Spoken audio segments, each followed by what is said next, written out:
Really cool. I was so inspired because I was just during that time, and I still am, but listening a lot to some of Morten Lindberg's productions. Mhm. And I am so inspired by what he does because it sounds so good. And the techniques he uses and the way he's thinking on immersive, it's really inspiring. So he brings this these ensembles and orchestras and choirs into these huge spaces like big churches or big halls. And he would play around with the position of the musicians. So he would Yeah. have like an array of microphones in the center.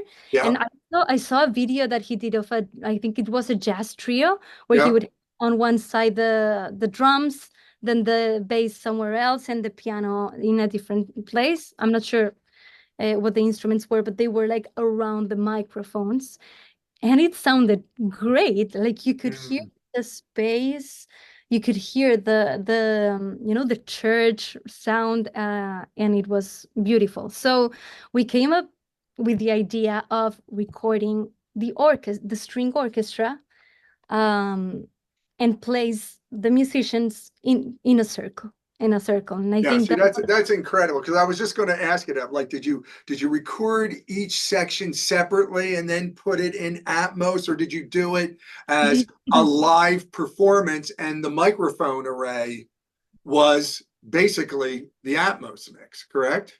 yes. So With maybe some exceptions, I'm sure. You might have, piano or something like that. But yeah, I'm sorry.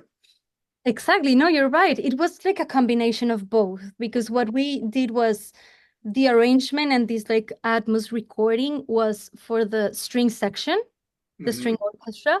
But then on top of that, we would record woodwinds and the piano.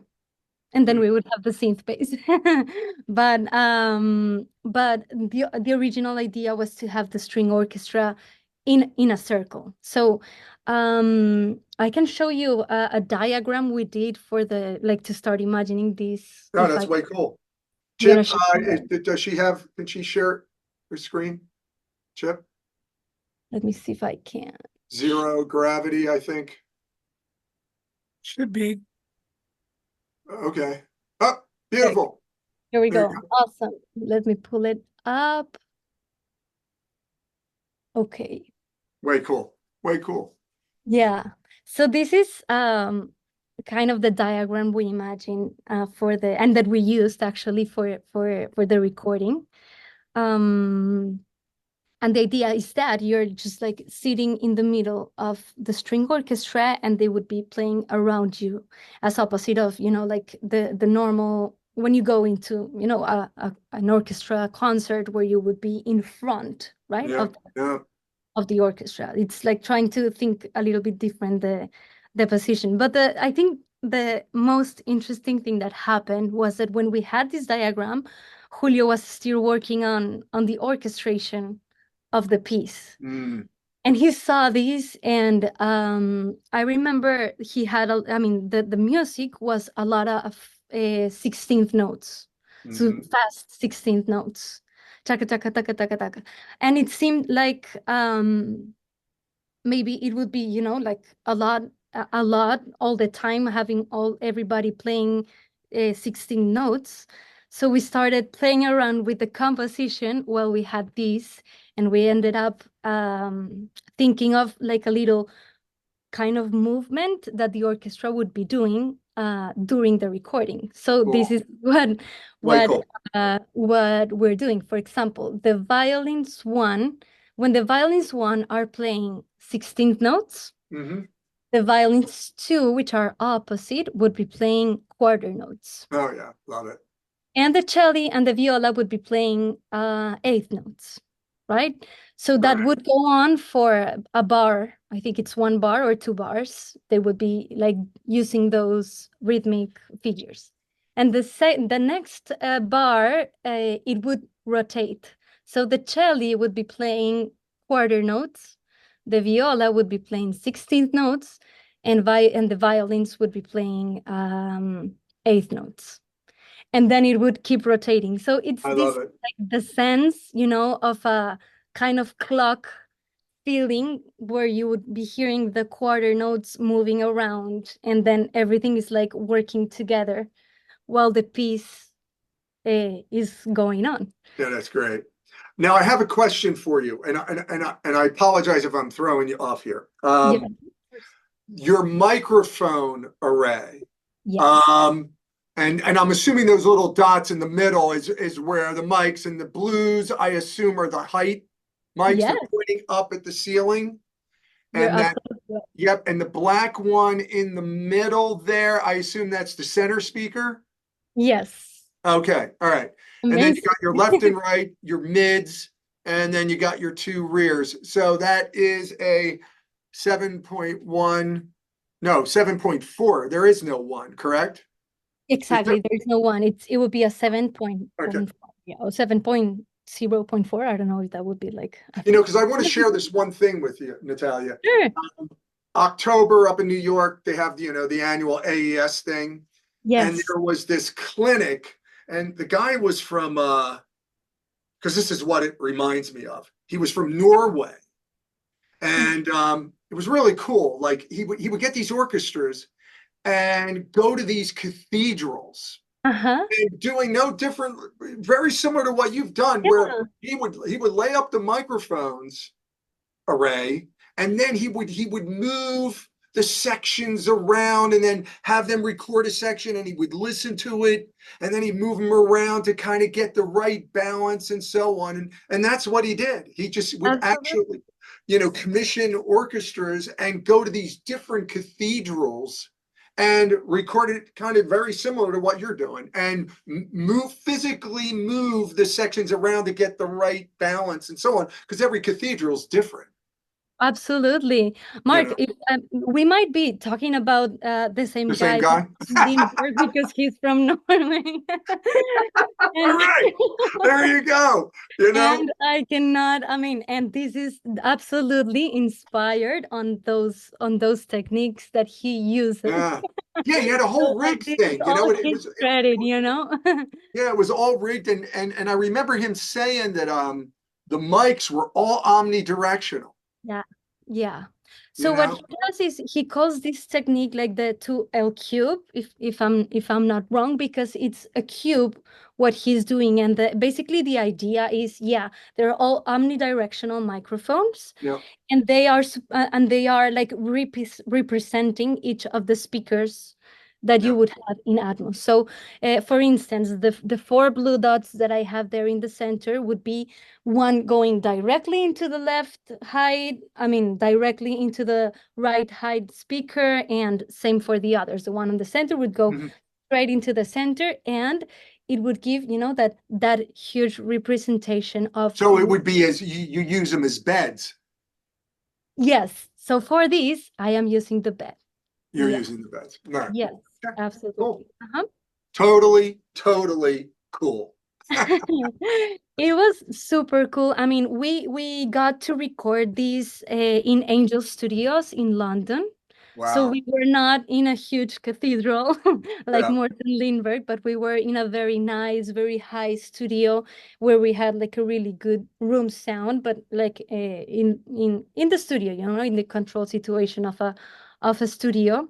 And well, it was like an experiment doing this like that way, but it was really cool. I actually have a picture of it. Doesn't look really perfect. Yeah, that'd be great. But let You me meaning the room where you recorded it in, correct? Yes, look, it's here.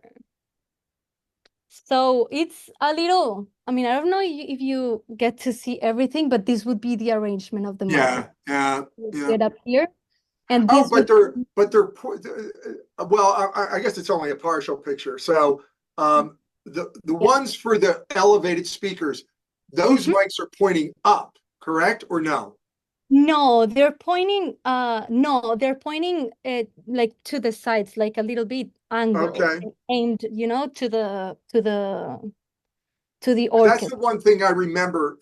We're talking about the same guy from Norway.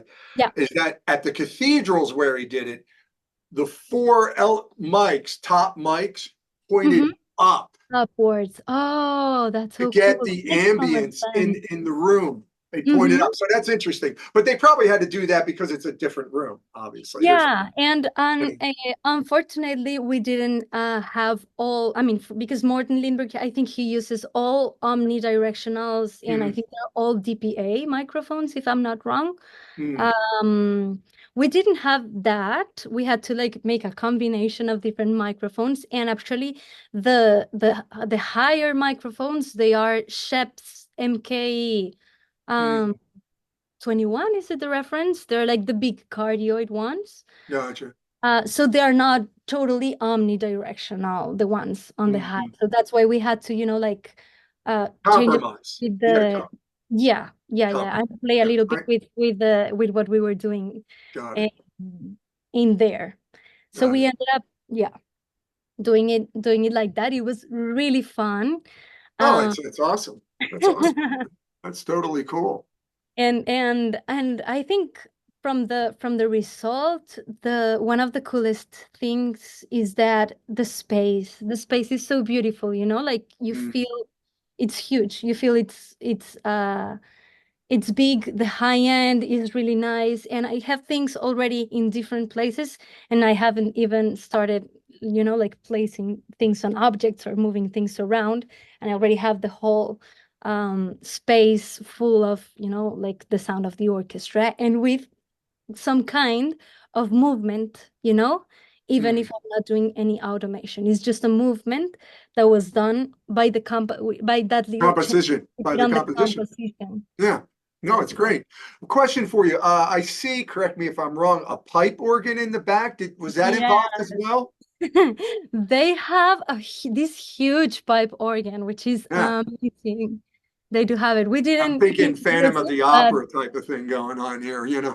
yeah, this is a beautiful studio, and the people in there, I gotta say, they were amazing. They were super nice, and it all sounded so nice. Like, I love London. If Yeah, sure. It's way anybody cool. from London here, it was really really beautiful being there and recording. And also But the orchestra, the musicians, they were so amazing. They were from the London Symphony Orchestra, and we just gave them the music, and the first take, it was like amazing. So it was a really nice experience for sure. so a couple follow-up questions for you.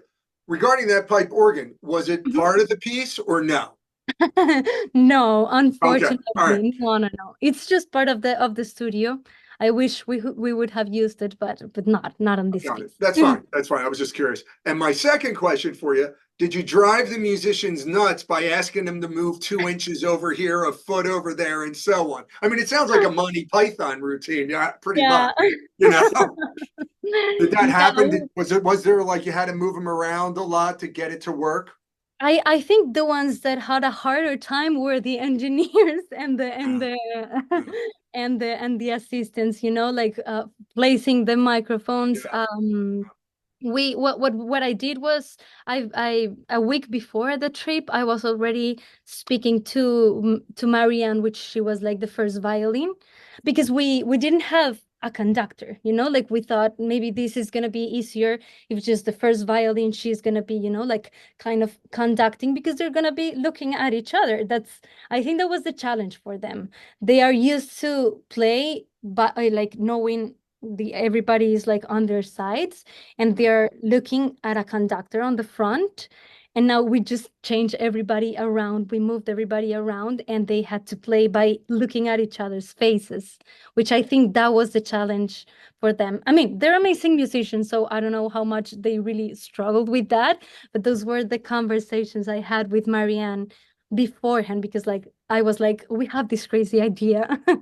Do you wanna help us make this happen? And like she was amazing, uh talking to everybody and conducting them, and bringing, this piece to life for sure.